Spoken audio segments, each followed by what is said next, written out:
Lakini viongozi wetu wateule wa rais wanatusimamia vizuri. Ushahidi umeona mwenyewe kazi inavyokwenda. Maana hatuwezi kuandikia mate.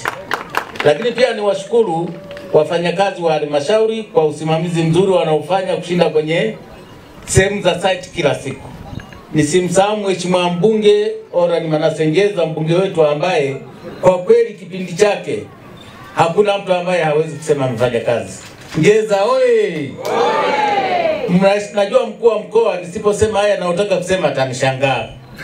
Kwa sababu siku zote amekuwa ananisikia. Halmashauri yetu inalizunguka jiji la Mbeya kwa asilimia kwa nyuzi 360. Kwa kila kona utakaoingia Mbeya jiji na kutoka ni Mbeya vijijini. Unaweza kaona jinsi ambavyo wataalamu wetu wanapata shida ya kusimamia miradi. Tunaamini yako maombi yetu kupitia kwa mkuu wa mkoa kupitia RCC ya kuomba utugawanyie halmashauri yetu ni kubwa.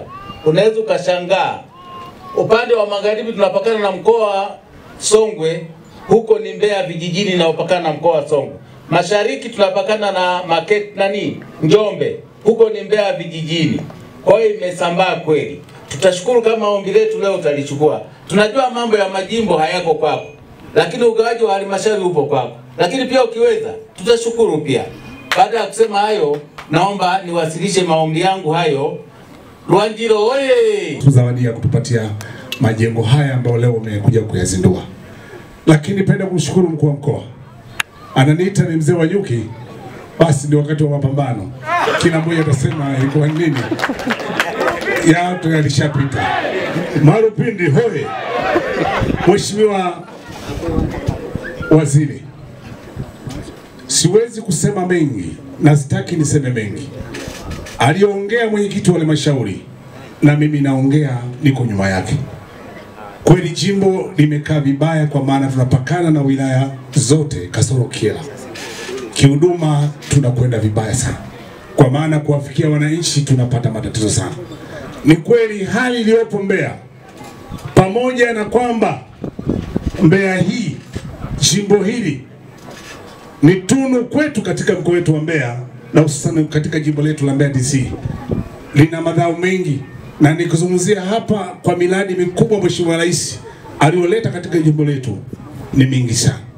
Na kwa sasa ambao barabara ya Tanzania 4 ambayo imepita kwetu, uwanja wa ndege, jengo la halmashauri la utawala, hospitali ya wilaya pale Nyara, kwa kweli Mheshimiwa Rais tuna mambo makubwa ya kumpatia. Makubwa sana ya kumpatia.